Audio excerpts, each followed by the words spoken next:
Assalamualaikum warahmatullahi wabarakatuh. Perkenalkan, saya Siti Arifah Zaitun dari Universitas Nurul Huda Program Studi Ilmu Pendidikan Ekonomi. Di sini saya akan menjelaskan tentang kedudukan pemerintah daerah dalam pembangunan ekonomi daerah. Pengertian pemerintah daerah dalam Undang-Undang Otonomi Daerah dan Ketentuan Umum yang dimaksud pemerintahan ada dua pengertian, yaitu pemerintahan pusat disebut dengan pemerintahan, yaitu di mana Presiden Republik Indonesia memegang kekuasaan di negara Republik Indonesia, sebagaimana disebut dalam Undang-Undang 1945.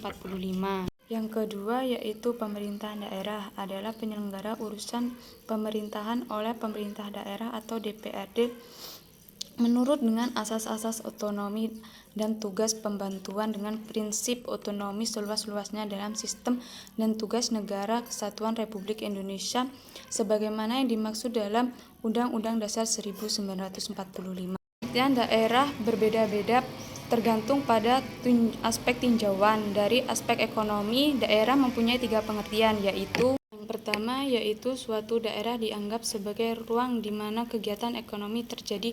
Di berbagai pelosok ruang tersebut terdapat sifat-sifat yang sama. Yang kedua, suatu daerah dianggap sebagai suatu ekonomi, ruang yang dikuasai oleh satu atau berbagai pusat kegiatan ekonomi. Yang ketiga yaitu suatu daerah adalah suatu ekonomi, ruang yang berada di bawah suatu administrasi tertentu seperti provinsi, kabupaten, kecamatan, kota, dan lain-lain.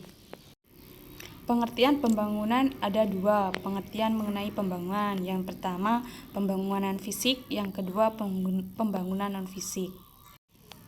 Tujuan dari dua pembangunan tersebut yaitu membangun seluruh masyarakat atau bangsa demi mencapai keseluruhan seluruh rakyat. Ada beberapa teori, yaitu yang pertama yaitu teori neoklasik, yang kedua teori basis ekonomi, yang ketiga teori lokasi, yang keempat teori tempat sentral, yang kelima teori model daya tarik. Strategi pembangunan ekonomi daerah. Secara umum, pembangunan ekonomi adalah pembangunan kesempatan kerja bagi penduduk yang ada sekarang dan upaya mencapai stabilitas ekonomi serta mengembangkan basis ekonomi dan keseimbangan kerja yang beragam. Sekian materi yang dapat saya sampaikan. Saya akhiri. Wassalamualaikum warahmatullahi wabarakatuh.